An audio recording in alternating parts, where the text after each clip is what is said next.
مدینے کی گلی کا واقعہ سنا۔ ایک عورت ہے، مسجد نبوی میں نماز پڑھنے جاتی ہے۔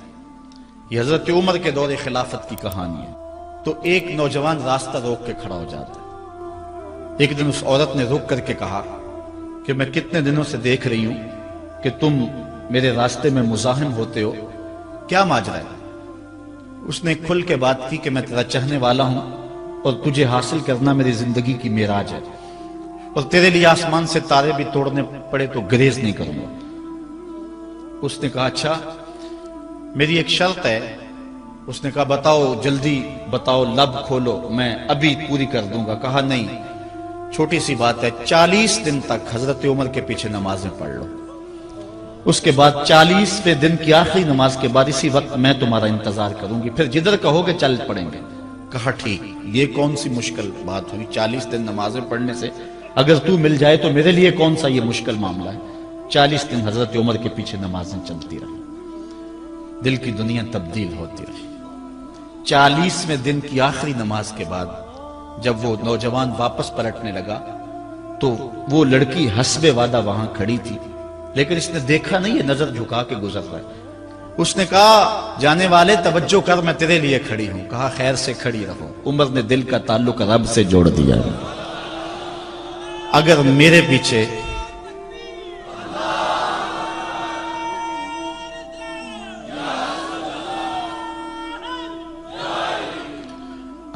پیچھے ایک بندہ 40 سال نماز پڑھتا رہے اور اس میں تبدیلی پیدا نہ ہو تو پھر مجھے شرم آنی چاہیے کہ نہیں آنی چاہیے؟ یار یہ تو میں ایک امام کی بات سنائی ہے، آؤ تمہیں دلی کے ایک مانگت کی کہانی سناؤں۔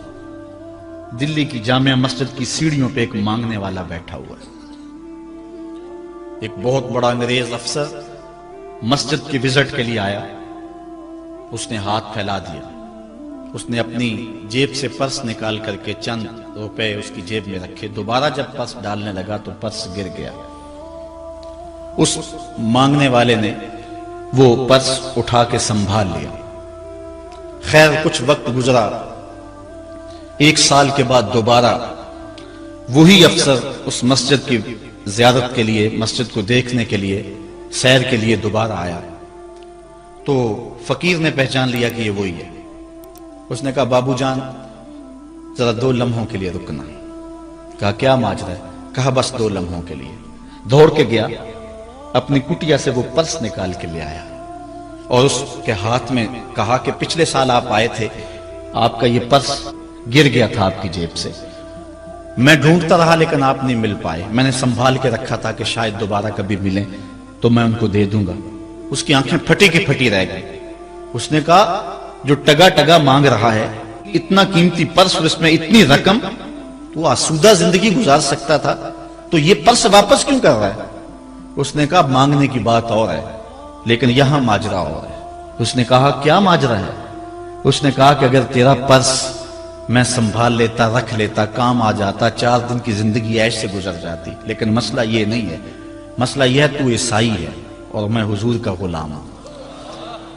کل قیامت کے دن اگر تیرے نبی حضرت عیسیٰ نے میرے نبی کے سامنے شکایت لگا دی کہ آپ کے امتی نے میرے امتی کا پرس چرایا تھا، تو پھر میرے نبی کو تیرے نبی کے سامنے شرمندگی اٹھانی پڑے گی۔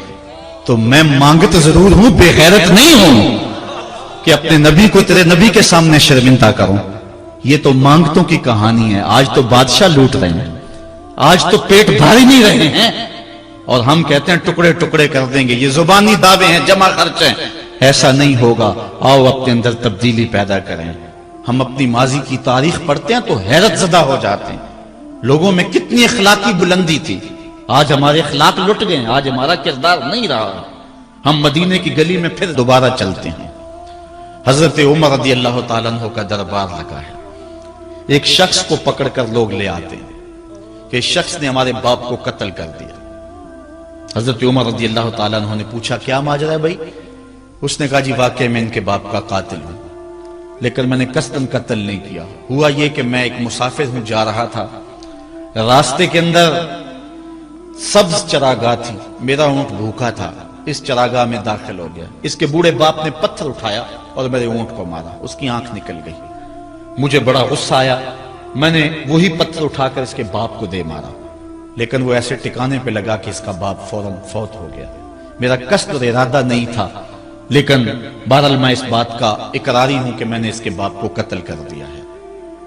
آپ جو حکم سنائیں میں اس کو قبول کروں گا، لیکن میں ایک مہلت مانگتا ہوں کہ میرے دوست، میرے بھائی کی کوئی رقم میرے ذمے ہے، میرے پاس اس نے امانت رکھی ہوئی ہے، اور وہ مجھے پتا ہے کہ میں نے کہاں چھپا کے رکھی ہوئی ہے۔ اگر آپ فیصلہ کر دیتے اور میری گردن کاٹ دی جاتی ہے تو وہ امانت جو میں نے رکھی ہوئی ہے سنبھال کر کے، میرے علاوہ کوئی جانتا بھی نہیں ہے، تو وہ اس تک کون پہنچائے گا؟ اگر آپ مجھے 3 دن کی مہلت دے دیں تو میں جا کر کے اس کی امانت اس کو واپس کر کے پھر واپس آؤں گا، پھر یہ پھندا پھانسی کا میں اپنے گلے میں ڈلوانے کے لیے تیار ہوں گا۔ حضرت عمر رضی اللہ تعالیٰ عنہ نے فرمایا کہ کوئی شخص تیری ضمانت دے دے تو ہم تجھے چھٹی دینے کے لیے تیار ہیں۔ اس نے دائیں بائیں دیکھا، پورے مدینے میں اس کا کوئی شناسہ ہی نہیں تھا، واقف ہی نہیں تھا، ایک اجنبی شخص تھا۔ حضرت ابو ذر غفاری کھڑے ہو گئے، کہا حضرت عمر میں اس کی ضمانت دیتا ہوں۔ ضمانت دے دی گئی، وہ چلا گیا۔ تیسرے دن وعدے کا جو وقت تھا، لوگ جمع ہو گئے، دربار لگ گئے، ابھی تک آنے والا نہیں آیا۔ لوگوں نے کہا ابو ذر تو نے غلطی کی ہے، ایک اجنبی کی ضمانت دی اور ابھی تک وہ نہیں آیا، اور میاں صاحب فرماتے ہیں ایک بار جو پھائیں اڑ جاندے اور پھر کدی نہ پھنس دینے۔ ظاہر ہے وہ چلا گیا، واپس تو نہیں پلٹ کے آئے گا، اسے پتا ہے کہ آگے سیدھی سیدھی میری موت ہے، تو تم نے یہ کیا غلطی کی؟ خیر آپ نے فرمایا کہ اگر وہ نہ آیا تو یہ پھانسی کا پھندا میرے گلے میں ڈال لینا، لیکن بہرحال میں نے اس کی ضمانت دی۔ کچھ عرصہ بیتا کہ دور سے گرد و غبار اڑتا ہوا دکھائی دیا۔ جب صورت واضح ہوئی تو وہی شخص تھا۔ حضرت عمر فاروق رضی اللہ تعالیٰ عنہ کے دربار میں کھڑا ہو کہنے لگا حضرت کسی وجہ سے تاخیر سے پہنچا ہوں، معذرت چاہتا ہوں، اب جو حکم ہے پورا کیجیے۔ حضرت عمر رضی اللہ تعالیٰ عنہ اس کے پھانسی کے احکامات جاری کر چکے تھے۔ آپ نے فرمایا کہ ابو ذر یہ بتا کہ تو نے اس کی ضمانت کیسے دی جب تو اسے جانتا نہیں تھا؟ تو سن حضرت ابو ذر غفاری نے کیا کہا۔ کہا ایک اجنبی میرے محمد کے مدینے میں پناہ مانگ رہا تھا اور اس نے چاروں سمت دیکھا اور کوئی شخص نہیں تھا جو اس کو امان دیتا اور اس کی ضمانت دیتا، تو میں نے اس لیے ضمانت دے دی کہ نہ بھی آیا تو اپنی جان چلی جائے گی، کل کو یہ تو نہیں کہے گا کہ محمد کے مدینے میں کسی نے ضمانت مانگی تھی، پورے شہر میں کوئی ضمانت دینے والا